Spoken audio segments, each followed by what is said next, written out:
Hello, Archie Dunlop here with Talking Astrology with Archie. In this video, I'm going to be looking at the week starting on Monday, October the 21st, 2024. Now, I'm going to start off by giving you an idea about the structure of this video. I'm going to begin by looking at the main astrological events taking place this week as I see them. I mean, there are a couple of things that I'm going to mention, but I'm not saying that there's anything too spectacular happening over the course of the week. Then I'm going to focus on one of these events, and that is the fact that it is a last quarter moon. In some ways, it's quite a powerful last quarter moon because it's tied in with other planets, and it may be something that we should take note of. Then I'm going to look at a recent event, and that was the killing of the Hamas leader Yahya Sinwar, which the Israelis killed him on October the 16th.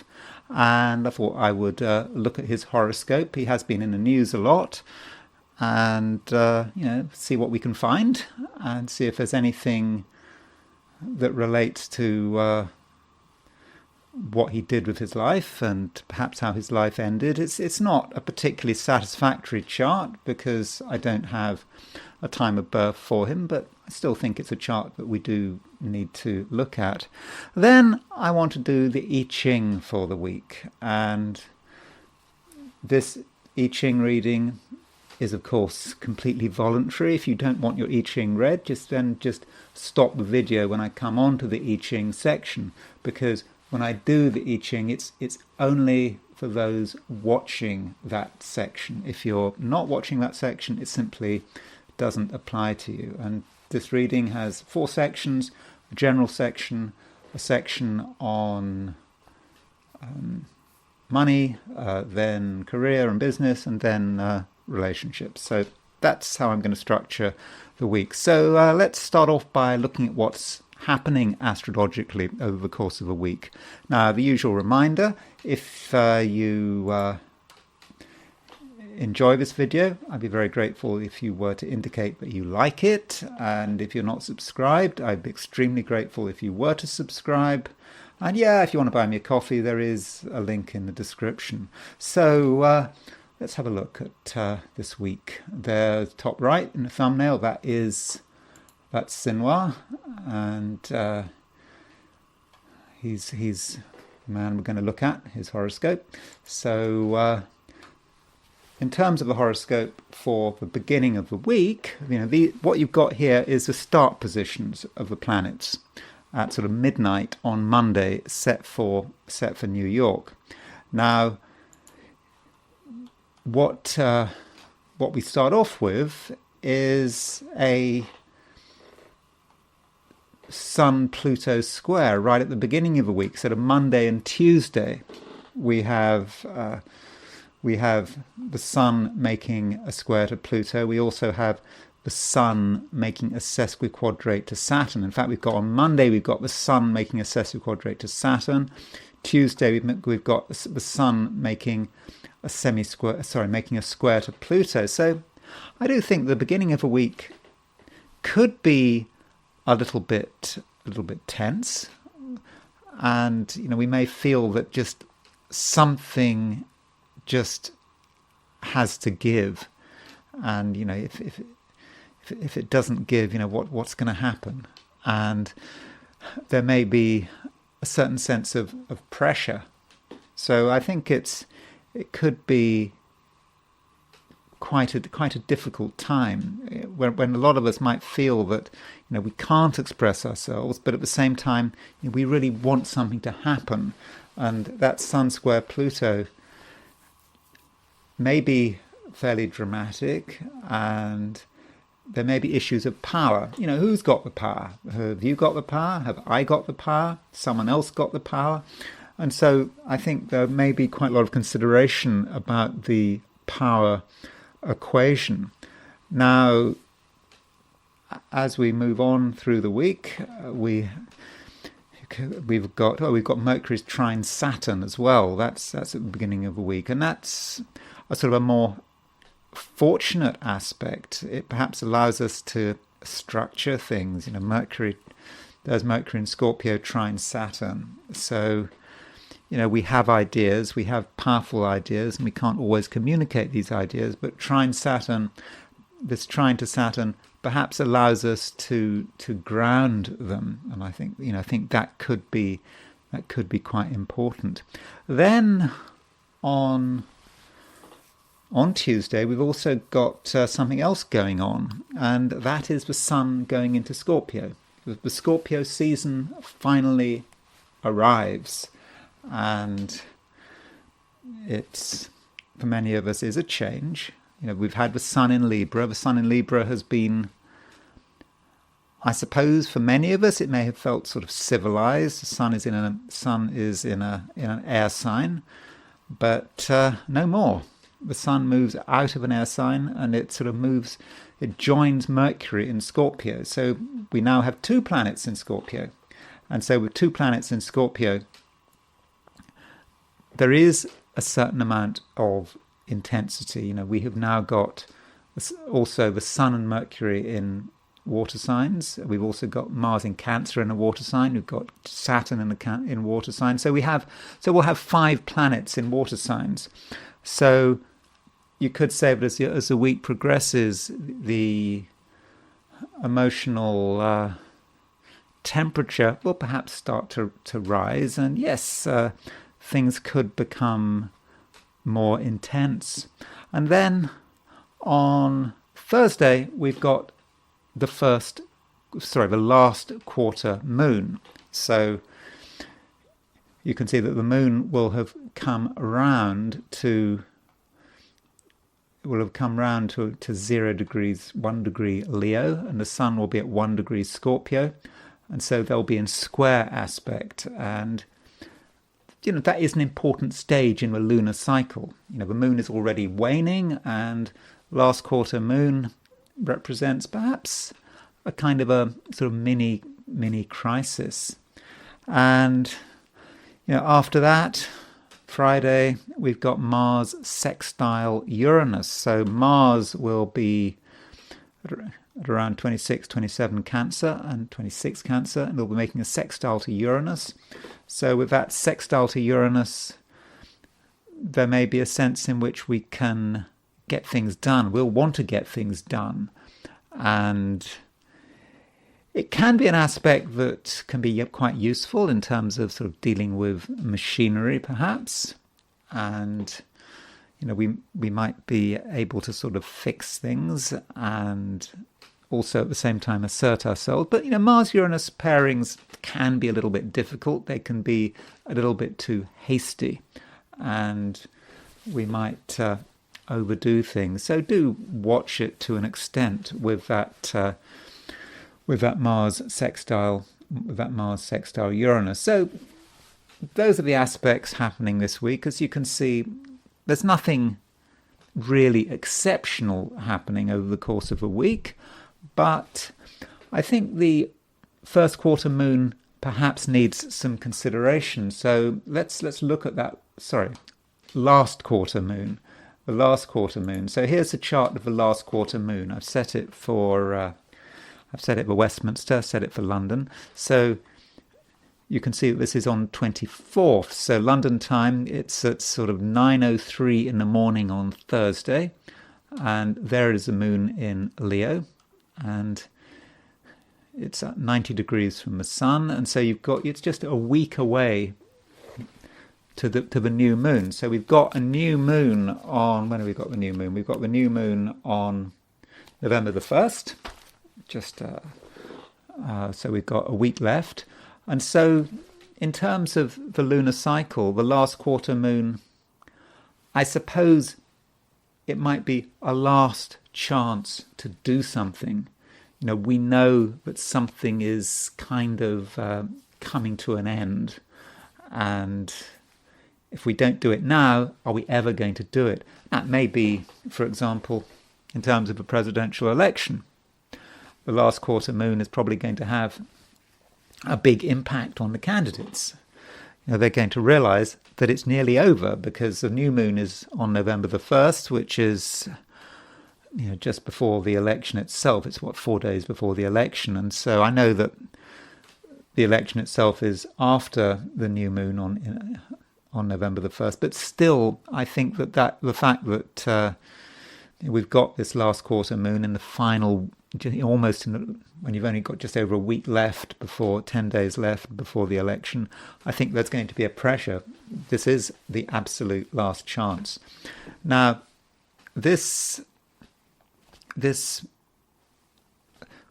last quarter moon does tie up with other things. So if you look at this last quarter moon at 1 degree, there's the moon at 1 degree 24 Leo, sun at 1 degrees 24 Scorpio. We also have Pluto at 2941 Capricorn. So Pluto is really linked with this last quarter moon, and I think that it is going to be a time that is really tense and perhaps even a little bit desperate. And I know that Mars is not directly linked with this last quarter moon, but you can see that Mars is reasonably close to this moon. So Mars is sort of 6 degrees off, and Mars will actually get to 1 degree Leo, I think, on around November the 3rd. And in fact, at the time of the election, Mars is going to be at 0 degrees Leo, so it's going to be right on the moon. Now, interestingly, this last quarter moon does actually link up with Kamala Harris's horoscope. Let me just show you what this does to Kamala Harris. I don't really want to comment too much on this. I just want to kind of point it out. So if we put Kamala Harris's chart in the middle, last quarter moon on the outside, it's her Mercury. If you look at Kamala Harris's Mercury, it's at 1 degrees 28 Scorpio, and so this last quarter moon is at the sun is at 1 degree 24 Scorpio. So, and there's the moon. So the moon will be exactly square her Mercury, and the sun will be on her Mercury, and also this sun will be kind of trine her Saturn, but perhaps most importantly, the sun will be on the antisia of her Saturn. In other words, if you reflect Saturn through 0 degrees Cancer, you'll get to 1 degree Scorpio, which is on her Mercury. So it's actually hitting a critical point in her chart, this full moon. And it may be particularly important because it is Mercury, and we have to remember that her time ruler, her yearly ruler, is Mercury if you use perfections, because her ascendant has perfected through to Gemini since her 60th birthday on the 20th. So that Mercury, I think, may become extra important to her, and the fact that we've got this last quarter moon on her Mercury, may have an impact on her. I don't think I want to say any more. I mean, I've said enough about Kamala Harris, and I sort of wanted to give the subject a break, but I just couldn't help but notice that. And I suppose there may be communication issues, or more communication issues, in the last week, 10 days of the campaign. So that's the last quarter moon, and I think we could all feel it. I think it's going to be potentially quite tense because of the involvement with Pluto, and it may just feel that many of us might feel this is a last chance. We just have to do something before it's too late. So let me now look at the horoscope of Yahya Sinwar, who was killed on October the 16th by the Israeli Defense Force in Gaza. So I don't know his time of birth. He was born on October the 29th, 1962. And it's kind of not surprising that he's got so many planets in Scorpio. this man is seriously intense and seriously focused. Here we have someone who has spent his whole life being at war with Israel. I mean, I think he spent 20 years or even maybe more than 20 years in an Israeli prison.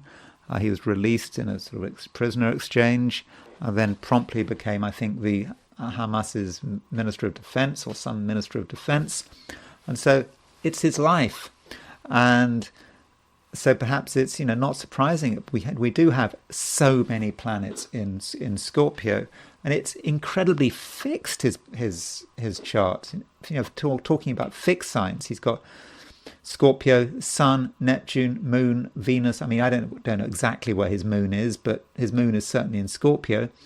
And so he's got these four planets in fixed signs in Scorpio, and then he's got Mars also in a fixed sign in Leo, and then he's got Saturn in Aquarius. And so when you've got that kind of fixity, once he focuses on something, he just goes for it. There's no stopping him. And someone who is completely doctrinaire, and he just goes through until the very end. And I suppose, the end of his life, they said he was, a drone just saw him sort of sitting on a chair in a bombed out building, throwing a stick at this drone, and I suppose in a last gesture of defiance before, I think, a tank shell or something got fired into the building and he was killed. So he really did go through until the end. And he has got Mars opposition Saturn here. So, Mars Saturn is quite brutal. And I suppose as someone who was a mastermind of the October the 7th attack, perhaps it's not surprising that he's got Mars opposition Saturn. And it is to do with death and destruction and seeing things to the absolute bitter end. And, he's also got Sun square Saturn. His Sun square Saturn is actually very close. So if you've got Sun in Scorpio, square Saturn in Aquarius, you just keep going, and there's no sense of relief there. I don't think he just has to keep going, and he doesn't forget and he doesn't forgive. And there is his moon in Scorpio, and so moon in Scorpio can be brooding, a very emotional person, I would have thought, and I suppose he's thinking about the past, and he's certainly not the kind of person to be letting go of things, is he? Not really. And sort of that's his chart. We don't actually in his chart see any planets in Earth, except for Uranus and Pluto. So there's perhaps a certain lack of grounding there, don't you think? He's thinking about the cause, the struggle, from a river to the sea. The Palestinian cause. But where is it all going? How is it actually grounded? I mean, in terms of reality, people have to live their lives. I mean, that's not what the Palestinians are supposed to be doing. But it's very difficult to live your life when you're always at war. So maybe his concern with the struggle, reached a stage where he just couldn't really see anything else, and it wasn't actually grounded in reality. And perhaps in terms of planning this operation on October the 7th, you can see the vindictiveness of it and the desire for some kind of revenge on the Israelis. But he perhaps wasn't sort of looking beyond it, and wasn't perhaps looking at the practical consequences of what actually happened. Now, as far as his death is concerned, I don't know exactly what time he was killed. He was certainly killed on the 16th, And now, I looked on Wikipedia and it said that a drone spotted him at 3 in the afternoon. And at some stage after that, a tank shell was fired into the building. So it would have happened at some time after 3 p.m. So there's a chart of his death approximately, and if we compare his chart with the with his well, we don't want that chart. We just want something fairly regular like that.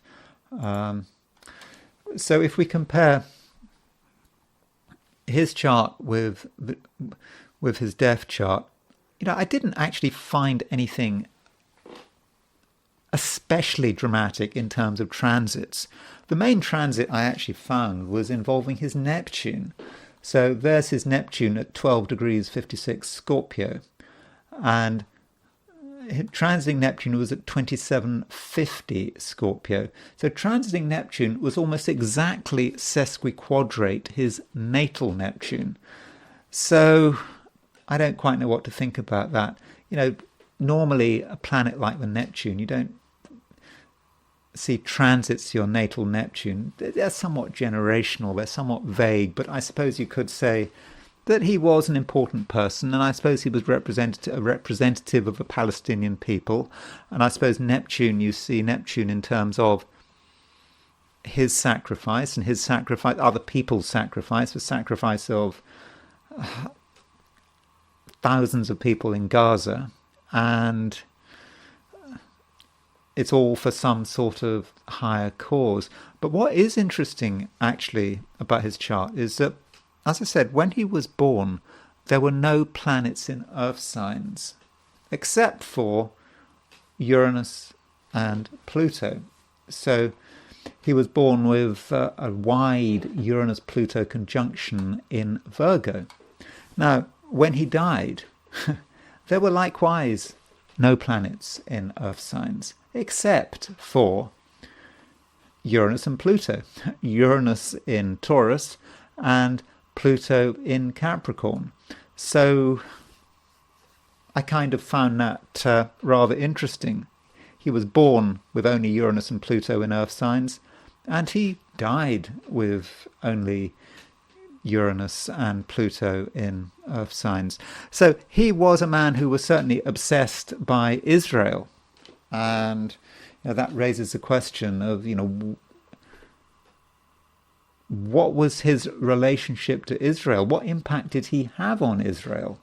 So here's the horoscope for Israel, born May the 14th, 1948.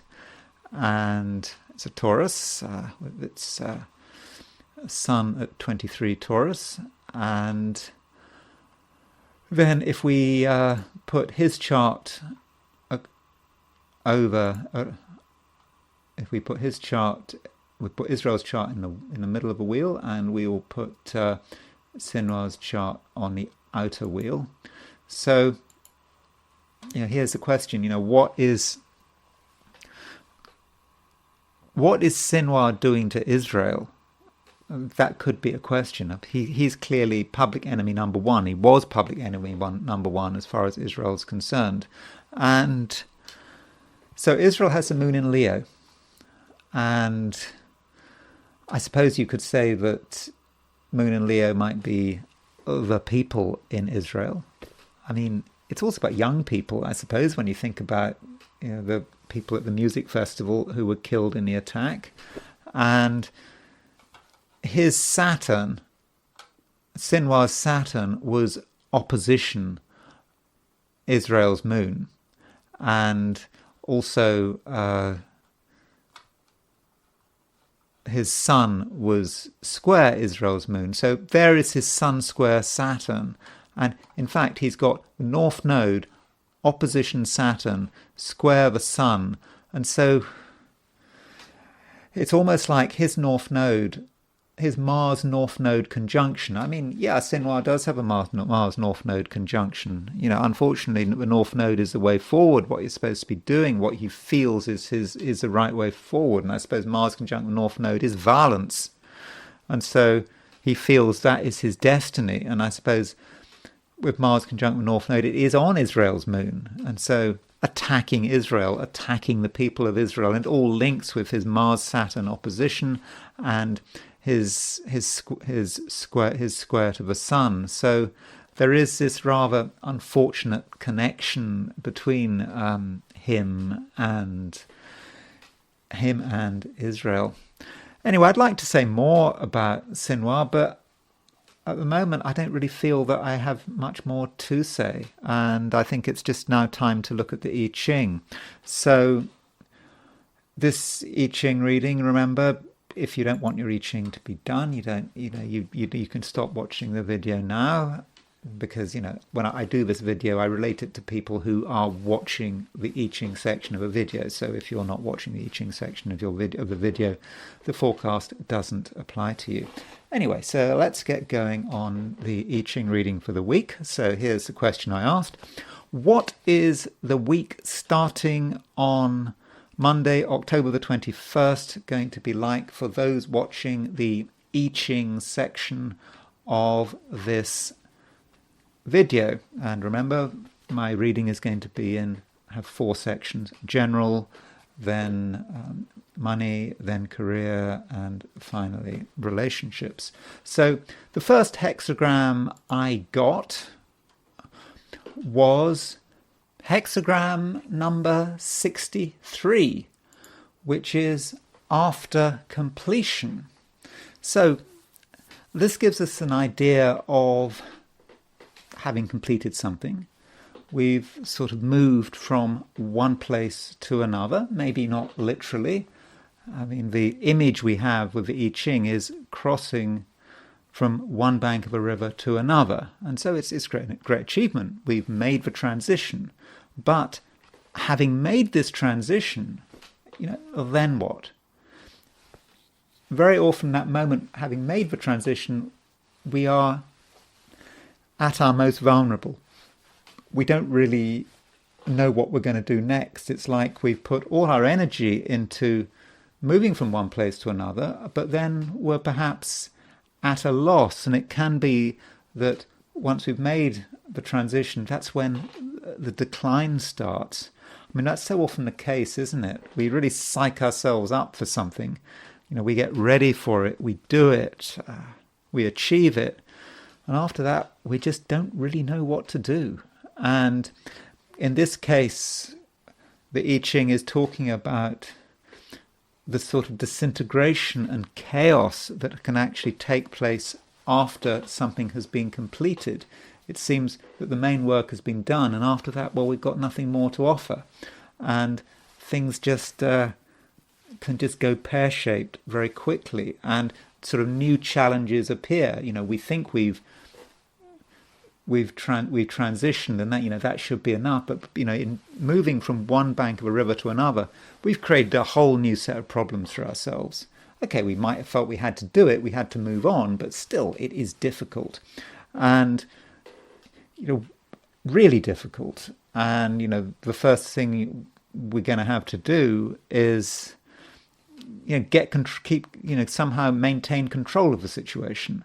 And there are going to be so many disintegrating forces that it may not be easy to know where to start, and it's going to be tough. And we shouldn't just rush into anything. If we do rush into anything, we might have eventually cause for regret. So we do need to accept that, and then we get further moving lines, and we get that with the third line moves.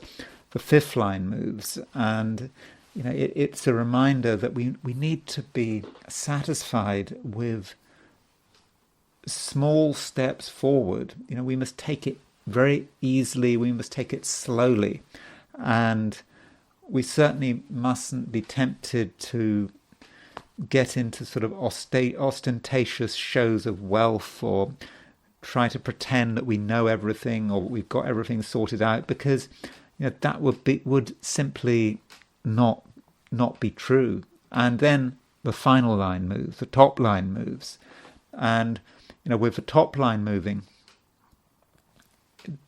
there's a certain question about what this actually means. The Wilhelm translation of the I Ching is sort of quite optimistic about it, this top line. It's just suggesting that, well, relatively optimistic. It means that we can just go forward, and it's just important not to look back. But, an alternative view is that we are rushing forward into something that is really quite difficult. Perhaps if we're thinking about crossing a river, we go into the deepest part of a river and we might really get ourselves into trouble.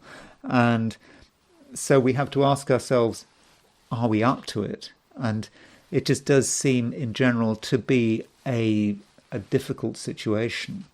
And so we do get these moving lines, and then we transition to a different hexagram, which is hexagram 27, which is the corners of the mouth. And I think what this is telling us is that we've had to take on a huge amount. This seems to be something about the week ahead. We might just find ourselves taking on a huge amount.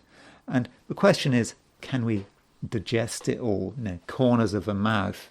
There's a sense of perhaps eating too much, overwhelming ourselves with something, and we need to just deal with what's on our plate and take it slowly, and not move on to not move on to another thing until we've dealt with what we've got. So it's very important to take it slowly, and also to take it slowly in terms of how we evaluate other people, because if we've moved into strange territory, we're onto unfamiliar ground, we don't really know who to trust, and it may actually be very difficult to make the right decisions about who can be trusted.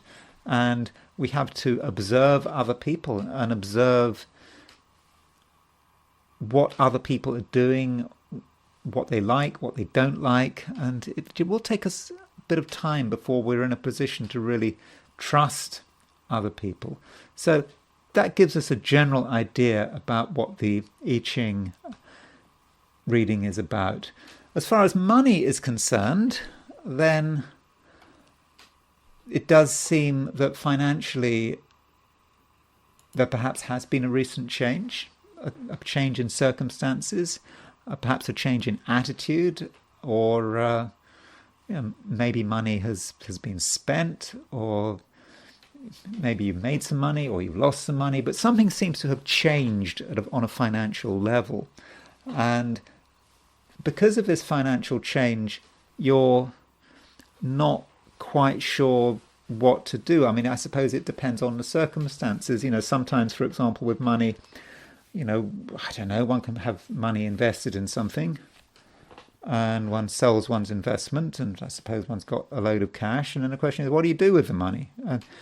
And that it can be a period when you've got a lot of money, it can be a time of great chaos. You haven't got a clue what to do next.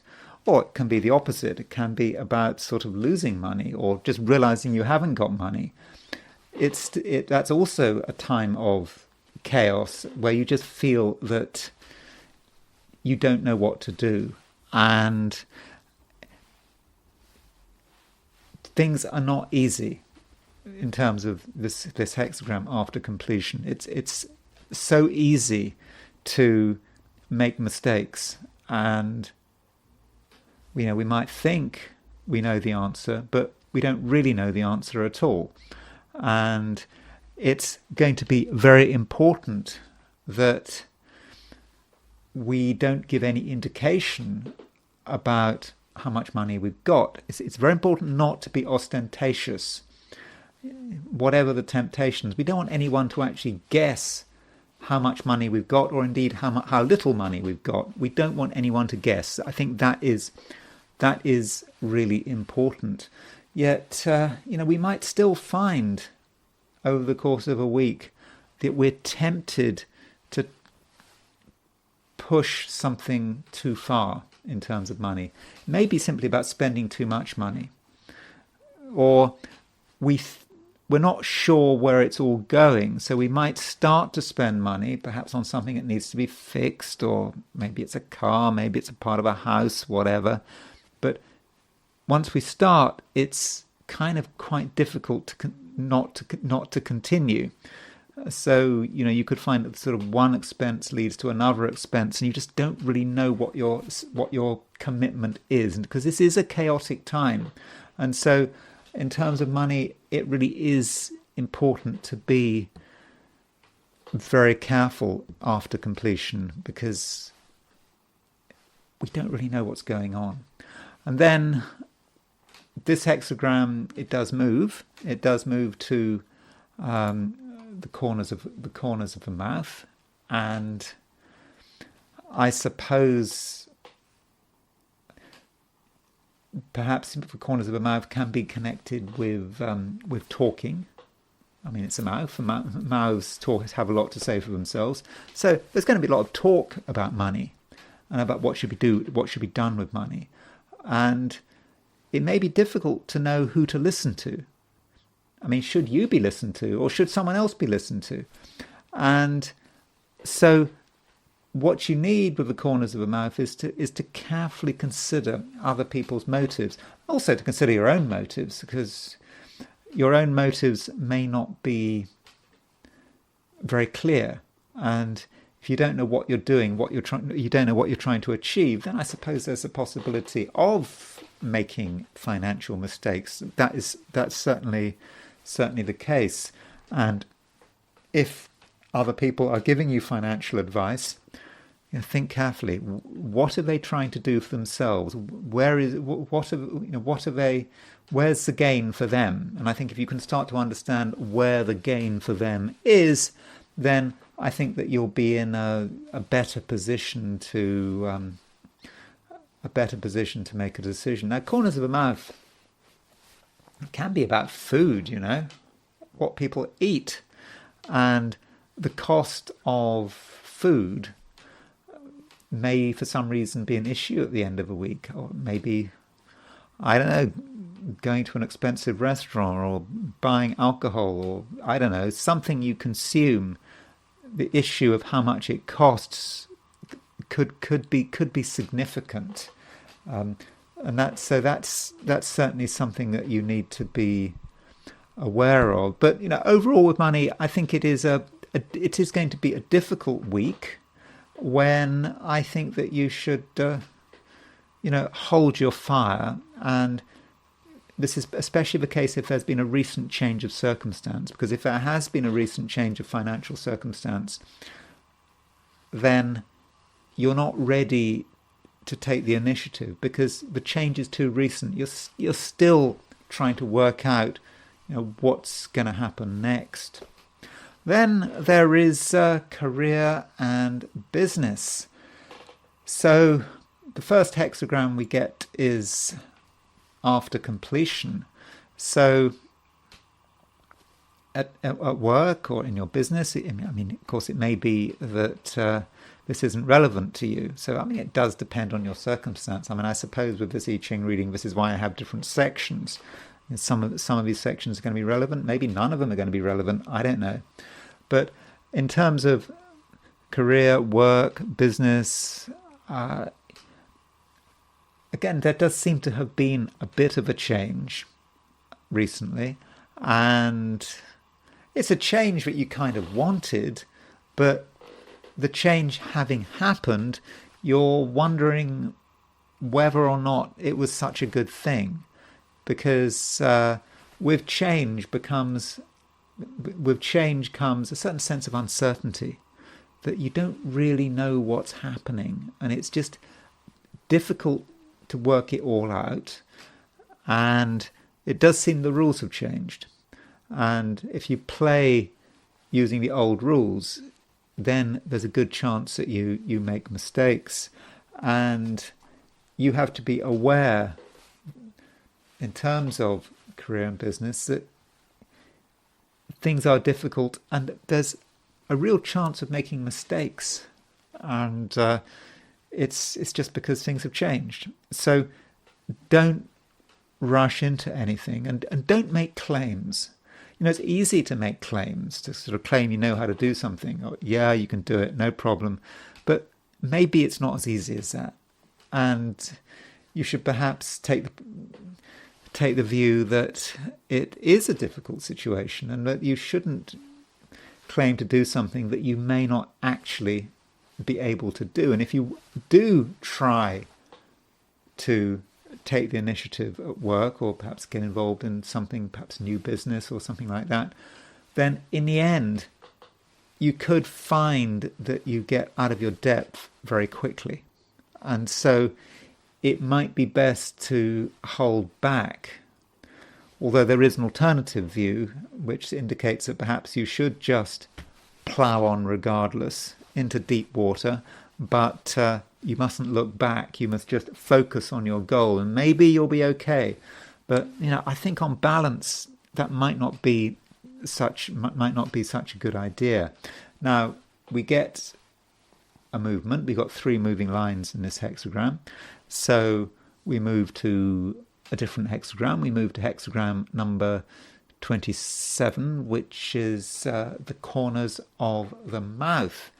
And corners of the mouth, I think that in terms of business and work, you may find, having gone through all of this chaos, trying to work out what to do next, you may find that people have a lot of advice. People are saying all sorts of stuff. That's the corners of the mouth, people talking. And you may find it to be a little bit overwhelming, and you may not know who to believe. I mean, maybe no one can be believed. And I suppose you have to make a decision about who can be trusted. And I suppose one way of working out who to be trusted is to ask, what is the underlying motive? What is someone trying to achieve?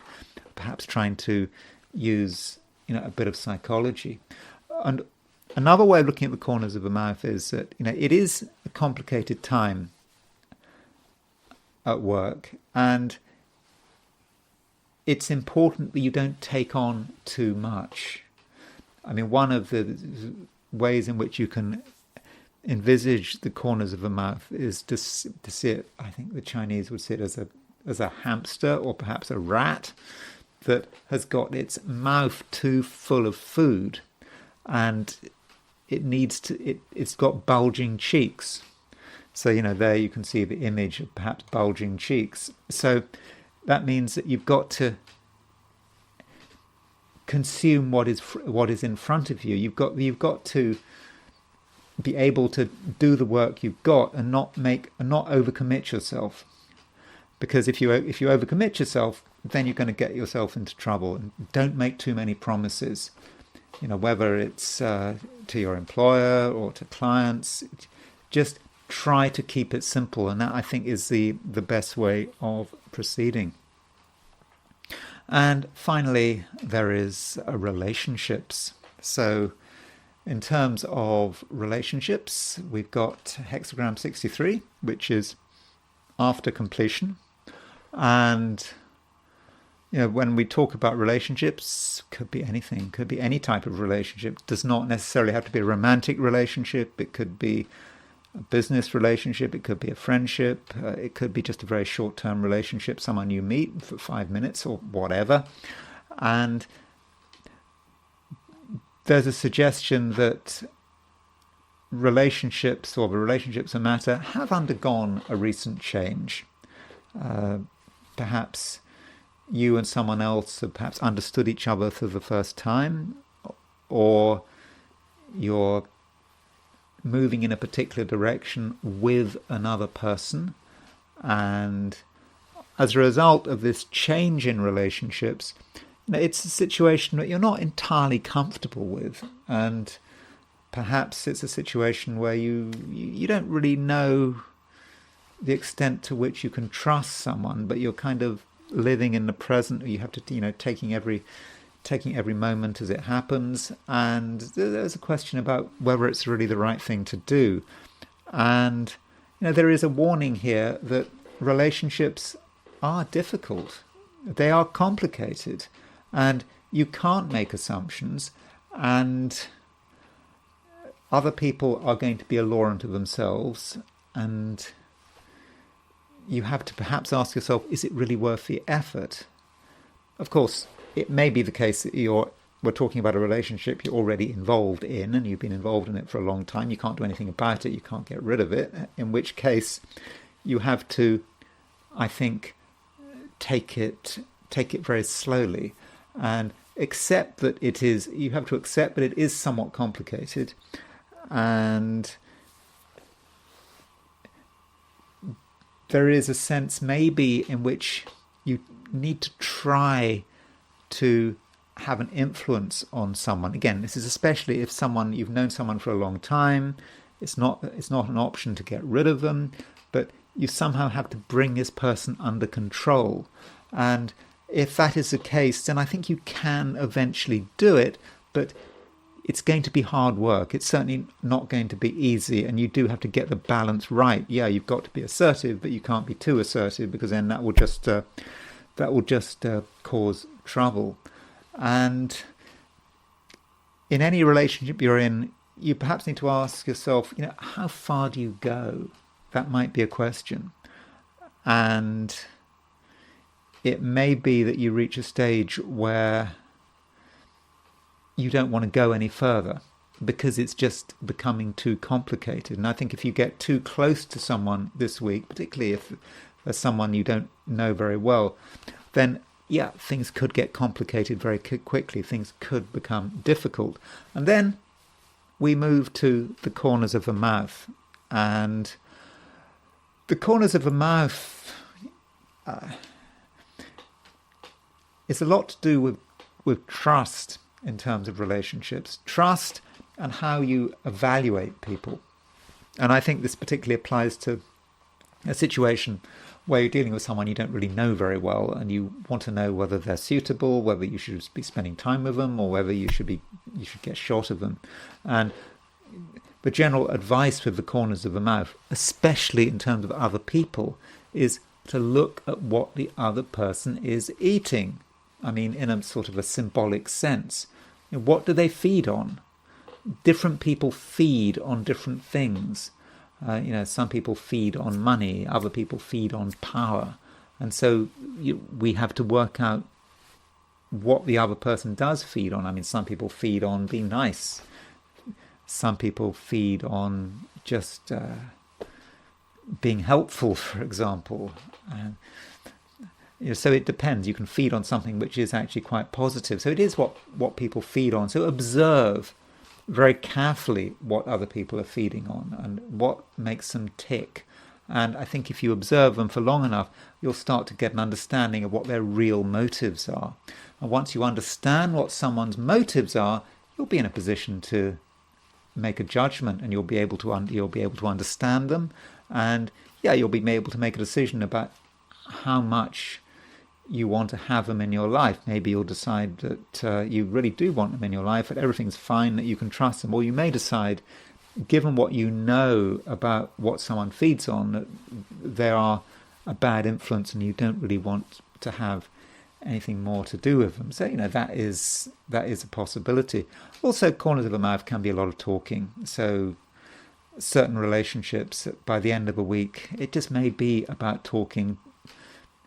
I suppose people perhaps maybe unburdening themselves, and people have been building up a lot of thoughts, feelings, resentments, and perhaps at the corners of the mouth, at a most positive note, it may be an opportunity to just talk everything through, and perhaps in that sense to resolve certain complications that may have been building up. Okay, that's it. That's all I've got to say for this week. I, of course, do hope you have a great week. And if you have enjoyed this video, I'd be very grateful if you were to like it. And if you're not subscribed, I'd be super grateful if you were to subscribe. And if you want to buy me a coffee, there is a link in the description. So thank you very much for watching. And I will talk to you again very soon.